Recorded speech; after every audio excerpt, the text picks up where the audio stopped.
Halo para penonton dimanapun kalian berada, selamat datang di channel Dango Inspirasi Uda Joni. Assalamualaikum warahmatullahi wabarakatuh.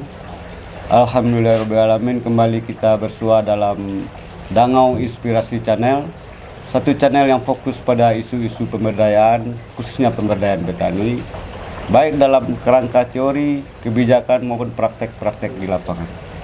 Kali ini tema kita adalah potensi tanaman sebagai sumber bahan pangan untuk menghadapi ancaman krisis pangan.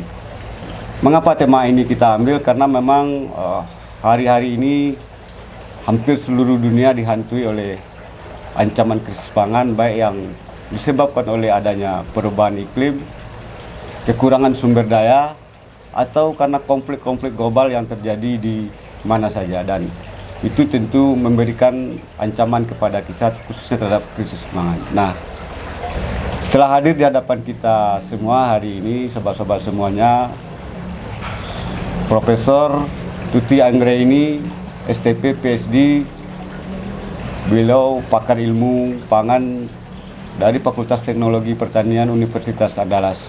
Bu Prof, sebagaimana yang kita gambarkan di awal tadi, bahwa isu krisis pangan ini kan memang menjadi wacana yang berkembang di dunia hari ini, dan termasuk kita di Indonesia dan khususnya juga di Sumatera Barat.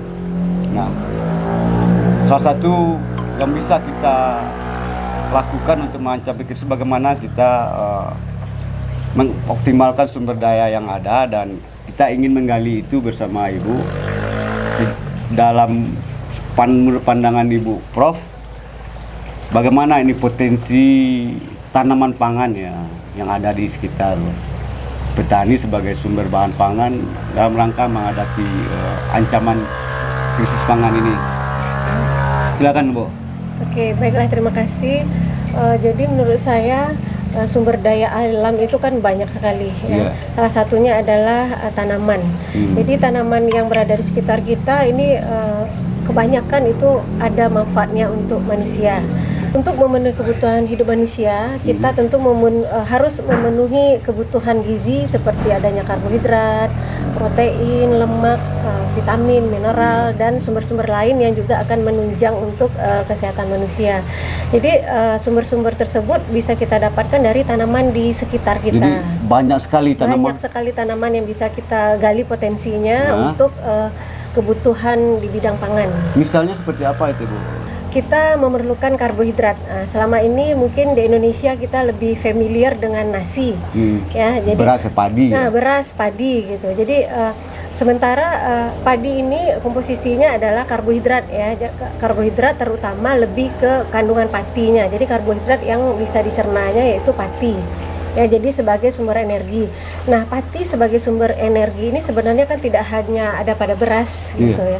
Jadi ada juga dari tanaman-tanaman lain. Misalnya seperti apa? Misalnya untuk tanaman lainnya seperti jagung, misalnya umbi-umbian, seperti kentang, ubi jalar. Indonesia khususnya di Sumatera Barat sendiri kita punya berbagai jenis umbi-umbian. Salah satunya umbi Garut. Nah, mungkin umbi Garut ini dia tumbuh liar. Tumbuh liar dengan gampang sekali, mungkin kita buang sekali aja dia akan cepat berkembang biak. Nah, umbi Garut itu memiliki kandungan pati yang cukup juga. Jadi dia bisa dijadikan sebagai sumber pati untuk pemenuhan kebutuhan manusia.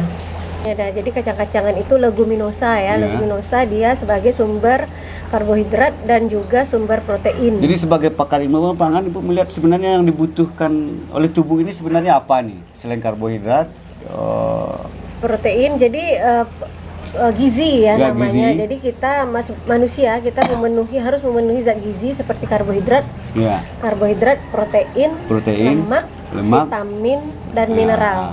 Ya. Nah, kalau karbohidrat tadi jelas dari padi, umbi-umbian. Kalau protein ini sumbernya yang apa saja ini? Protein ini ya sumber daya alam itu kan ada dua, yang hewani dan nabati. Nah, jadi protein juga begitu, ada sumber hewani dan ada nabati. Nah, karena kita ceritanya pangan, tentu protein yang berasal dari tanaman. Ya, jadi salah satunya misalnya ada di azolla misalnya. Di azolla yang banyak di sekitar. Tumbuh liar juga ya. Itu bisa jadi sumber protein. Biasanya kan azolla ini untuk pakan ternak, itu bisa dikonsumsi juga. Iya, bisa dikonsumsi. Dan itu bagus untuk sumber Protein juga. Sumber ya. protein ini? Dan juga serat-serat tidak bisa dicerna oleh tubuh. ini protein. Kemudian untuk lemak tadi, lemak Kalau lemak ya dari buah-buahan bisa, Nah, seperti alpukat misalnya. Nah, itu juga mengandung lemak juga. mengandung lemak juga. Mengandung lemak juga. Jadi banyak sekali sebenarnya tanaman yang sebelumnya kita bilang itu tidak menjadi kebutuhan pangan, tapi sebenarnya bisa menjadi sumber pangan sebenarnya. Iya, sumber. Jadi Bu Prof, Sumatera Barat ini bisa kita sebut sangat kaya sekali dengan sumber-sumber pangan sebagai alternatif pengganti pangan yang sudah biasa kita konsumsi. Iya benar dah. Jadi sebelum berbicara mengenai Sumatera Barat ya, jadi Indonesia dulu ya. Jadi Indonesia itu merupakan the center of mega biodiversity. Jadi kita itu artinya adalah kita nomor 2 di dunia. Nah, jadi kita mempunyai keanekaragaman hayati itu paling banyak di dunia, nomor 2 paling banyak di dunia. Kenapa? Karena negara kita beriklim tropis ya. Salah satunya adalah Sumatera Barat. Jadi Sumatera Barat kita mempunyai topografi yang sangat bervariasi ya. Mulai dari dataran rendah sampai dataran tinggi, sehingga bisa kita tanaman kita itu mempunyai banyak sekali jenisnya, dan itu rata-rata bisa kita manfaatkan sebagai sumber pangan oleh tubuh manusia gitu. Jadi Ya. keanekaragaman Sumatera Barat ini juga disebabkan oleh variasi kontur atau Iya, karena iklim kita yang tropis, curah Dan hujan itu- kita yang baik untuk pertumbuhan tanaman. Nah, jadi itu sangat berpotensi sekali untuk berbagai jenis tanaman bisa kita kembangkan, sehingga kita mungkin yang ditakutkan awalnya krisis-krisis pangan itu insya Allah tidak akan terjadi, karena contohnya karbohidrat. Jadi sumber karbohidrat itu ada banyak sekali yang bisa berasal dari Sumatera Barat. Jadi tidak hanya beras, dari umbi-umbian, salah satunya dari buah-buahan juga bisa kita manfaatkan. ini tergantung wilayahnya juga. Misalnya kalau konturnya rendah itu beda lagi sumber pangan, sumber karbohidratnya misalnya. Atau di daerah dataran tinggi itu menghasilkan sumber pangan, sumber karbohidrat yang berbeda lagi. Iya, jadi Dari sisi- meskipun ketinggian berbeda-beda, tetapi kan tidak ekstrim juga jenis tanaman yang hidup di situ. Jadi hampir-hampir sama, tapi mungkin kultivar-kultivarnya sedikit berbeda. Tetapi tentu saja komposisi karbohidrat, protein, lemak yang berada di tanaman itu mungkin ada beda-beda sedikit ya. Jadi karena kandungan tanaman itu kan tergantung juga di mana dia berada, jenis tanah dan untuk segala karbohidrat. macam. Kalau untuk Ya. protein, kandungan vitamin, yang sumber-sumber vitamin itu sama juga dengan karbohidrat. Sama saja dah, misalnya jadi kita cerita dulu protein ya. Ya. Jadi protein itu ada sumber hewani, ada sumber nabati ya. Kalau dari hewani kan kita sudah tahu ada ikan, kita Ikan. punya laut yang sangat luas gitu ya. Kemudian di pekarangan kita bisa memelihara ayam dan segala macam, kambing, sapi, itu sebagai sumber protein hewani. Nah, untuk sumber protein nabati misalnya berasal dari sayur-sayuran, ada juga yang cukup tinggi proteinnya dan lengkap jenis proteinnya. Jadi misalnya daun kelor atau misalnya daun ubi ya. Nah, itu diantara berbagai Itu sumber sayuran. protein itu. Bukan sumber protein, tetapi mempunyai kandungan protein yang cukup tinggi dibandingkan sayur-sayuran lain. Iya. Tentu kalau dari daun ubi tersebut tentu tidak mencukupi ya dah, tetapi dia lebih tinggi dibandingkan sayur-sayuran yang lain misalnya begitu untuk protein. Atau azolla juga ya, tanaman tapi cenderung tinggi juga proteinnya. Kemudian untuk vitamin juga begitu ya. Jadi kita jangan memanfaatkan misalnya buah-buahan dari luar negeri, buah-buahan impor gitu. Sementara di Sumatera Barat sendiri kita punya berbagai jenis buah-buahan yang sangat banyak, itu sebagai sumber vitamin untuk kebutuhan Berarti memang harus manusia. mindset kita sendiri juga harus rubah dari Iya, yang harus dari dirubah sendiri, kita iya. kan biasa kalau nggak dari luar nggak asik ini ya kan. Iya, Ini kan benar. problem juga Iya. ini. Iya, sedangkan di luar negeri sendiri mereka sangat mengutamakan kearifan lokal dah. Contohnya saja di Jepang. Di Jepang itu di tempat pariwisatanya mereka mengunggulkan kearifan lokal. Jadi misalnya kita pergi ke satu restoran, mereka akan sangat bangga bilang, oh ini adalah berasnya ditanam dari daerah sini, sayur-sayuran yang berasal dari daerah sini. Jadi itu yang mereka tonjolkan. Nah seharusnya kita Sumatera Barat juga begitu. Ketika kita makan di rumah makan misalnya daerah kampus Limau Manis, harusnya ditonjolkan adalah oh ini berasnya ditanam beras limau manis begitu, atau ini sayuran dari sayuran limau manis. Jadi memang ada kearifan lokal yang kita tonjolkan di sana begitu. Termasuk mungkin kali juga jenis makanan yang hasil pengolahannya lah ya. Misalnya kalau dari beras bisa dibuat berbagai jenis makanan, ini ditonjolkan juga kekhasannya sebagai produk pengganti tadi gitu. Iya benar dah. Jadi kan kita misalnya kita orang Sumatera Barat, kita biasa makan itu makan berat itu adalah nasi gitu. Sementara padi itu tidak harus diolah menjadi nasi begitu. Bisa kita olah menjadi produk pangan lain gitu. Jadi tidak harus dalam bentuk nasi. Misalnya kita jadikan kue rice cracker misalnya, dengan mengkonsumsi rice cracker artinya kita sudah makan nasi gitu. Komposisinya sama dengan rice cracker misalnya. Dibikin juga mungkin umbi-umbian ya. Iya. Yang untuk pengganti karbohidrat ini kan dari umbi-umbian tadi kan. Iya Mungkin benar. bagaimana pola pikir masyarakat untuk sebagai sumber karbohidrat tidak hanya dari beras saja, tapi umbi-umbian dengan jenis produk olahan yang mungkin bisa disamakan nanti dia sebagai pengganti berasnya, pengganti nasinya. Ini yang perlu. Iya benar sekali. Jadi kan nasi itu kita adalah artinya beras begitu ya. Padahal sebenarnya sumber karbohidrat itu kan banyak, seperti yang sudah dijelaskan tadi, ada pati, ada umbi-umbian dan yang lain-lain yang sumber pati. Kemudian misalnya seandainya ya masyarakat kita mindsetnya belum bisa dirubah, kita harus makan itu dalam berbentuk seperti nasi. Nah jadi ada yang namanya analog rice, beras analog gitu. Dan beras analog, jadi dia menyerupai beras tetapi bukan dari padi. Nah, jadi analog saja. Analog itu kan menyerupai. Jadi kita berasal mungkin dari umbi, kita bikin sedemikian rupa seperti mirip umbi ini beras, dibuat gitu. seperti mirip beras itu yang beras analog itu beras untuk analog. Iya, kalau mindsetnya masih mau makannya seperti beras gitu ya. Jadi kita rubah saja bentuknya dari umbi-umbian, kita bentuk menjadi mirip dengan. Dan itu sudah ada teknik pengolahannya tuh. Sudah ada teknik, sudah banyak sekali penelitian membuat beras analog dari berbagai jenis umbi-umbian.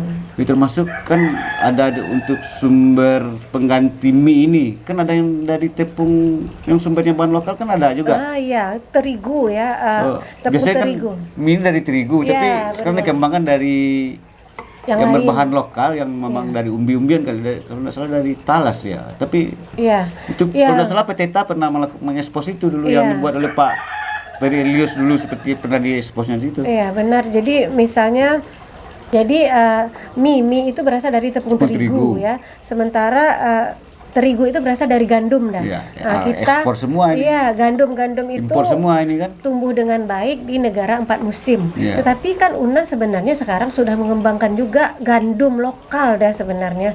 Tetapi kan sayangnya ini mungkin belum banyak yang terlalu paham untuk pengembangannya gitu. Tetapi bisa juga pengganti terigu ini berasalkan dari sumber-sumber lain. Contohnya adalah umbi misalnya, Manihot utilissima, umbi kayu ya. Jadi diolah menjadi persis seperti mie mirip tampilannya. Tampilannya iya. Kemudian kita bisa juga substitusi. Misalnya ini jadi kita membuat mie itu tidak 100% menggunakan tepung terigu, tetapi disubstitusi dengan bahan lain. Bisa juga seperti itu yang berasal dari lokal kita. Dan itu secara rasa seperti apa itu? Nah, berdasarkan banyak sekali hasil penelitian, dari segi rasa itu betul-betul menyerupai, bahkan bisa lebih dari mie yang biasa dari tepung terigu gitu. Baik secara organoleptik, manfaat kandungan kimianya. Jadi gizinya lebih baik lagi sebenarnya. Lebih baik lagi dari yang di hasil terigu, mie hasil terigu ini. Iya, benar sekali ya. Jadi bisa kita bikin mie itu yang proteinnya lebih tinggi dibandingkan dengan mie dari tepung terigu biasa, dengan mensubstitusikan dengan tanaman-tanaman lain yang mempunyai protein tinggi, misalnya kacang-kacangan tadi begitu. Mungkin nanti yang lebih banyak itu apa ya mungkin Ibu? sosialisasi tadi, memperkenalkan ini yang lebih apa? Secara produk sudah banyak tersedia. Ya, sudah banyak. Jadi tugas beratnya memang itu sebenarnya saya lihat. Nah, jadi memperkenalkan ke masyarakat, mengedukasi masyarakat juga ya. Jadi bahwa memang sumber pangan kita ini ada banyak sekali ya.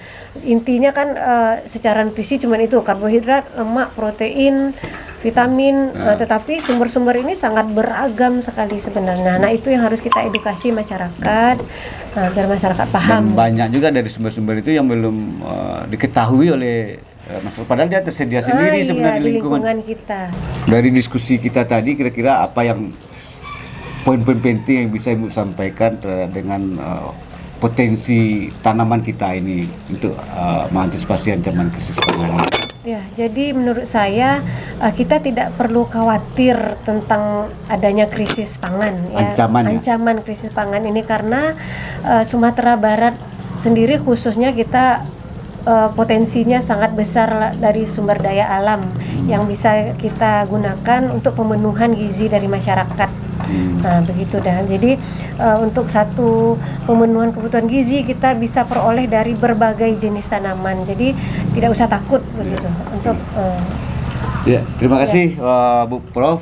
Profesor Tuti Anggre ini menarik diskusi kita, dan pemirsa bisa simpulkan sendiri, tapi dari hasil diskusi kita tadi terlihat bahwa sebenarnya kita sangat kaya dengan potensi tanaman yang bisa dimanfaatkan sebagai sumber gizi panganan, dan ini bisa kita gunakan untuk mengantisipasi ancaman krisis pangan yang banyak diperkirakan orang. Saya kira itu. Terima kasih. Assalamualaikum warahmatullahi wabarakatuh. Video kami kali ini, terima kasih sudah menonton. Jangan lupa untuk like, komen, dan subscribe untuk mengikuti perkembangan terbaru dari channel ini. Sampai jumpa di video selanjutnya.